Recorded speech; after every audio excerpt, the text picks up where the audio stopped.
Moored at the Ferry. Moored at the Ferry is a 7-character quatrain poem written by Wang Anshi, a literary figure from the Northern Song Dynasty. The exact time of its creation is a matter of dispute, with 3 main viewpoints. The first viewpoint suggests that this poem was composed in the first year of the Xi reign of Emperor Shenzong of Song, Wang Anshi being summoned to serve as a scholar in the Hanlin Academy in the capital, wrote the poem while passing through Guazhou.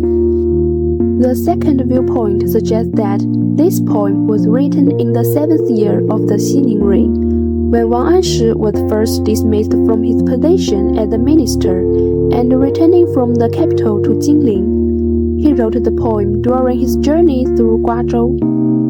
The third viewpoint suggests that this poem was composed in the 8th year of the Xi reign, when Wang Anshi was appointed as a minister for the second time. He wrote the poem while traveling from Jiangning to the capital and passing through Guazhou.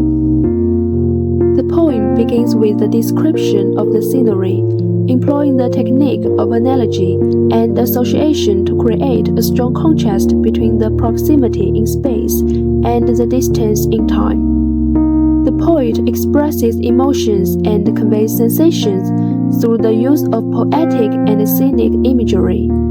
Ultimately, the poem culminates with the emotional outburst of the closing line. When will the moon shine bright on my return, leaving a lasting impression? Moored at the Ferry, Wang Anshi. A river serves northern shore and southern land. Between my home and me, but a few mountains stand. The vernal wind has greened the southern shore again. When will the moon shine bright on my return? Oh, when? Titled Moored at the Ferry. The poem depicts the poet's inner thoughts through the scenery he observes.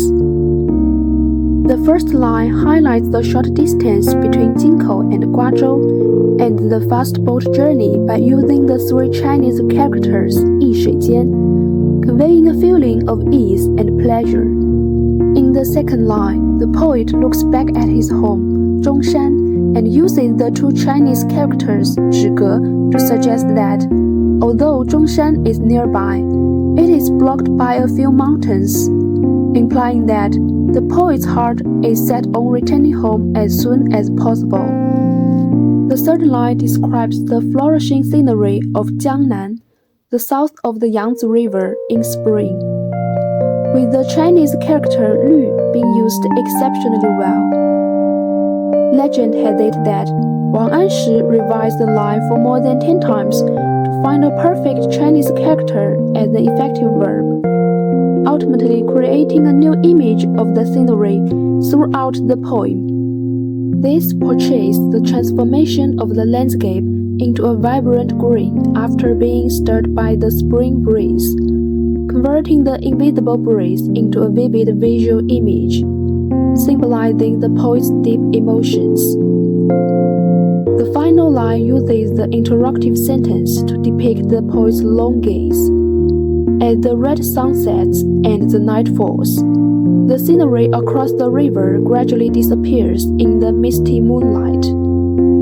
The poet's yearning for his homeland is heightened, expressing his homesickness.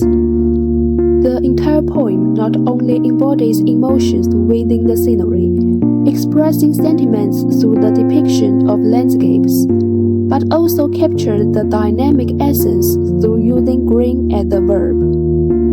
As a result, the narrative is imbued with a poetic sentiment, offering a broadened perspective and a refreshing tone that is thought-provoking.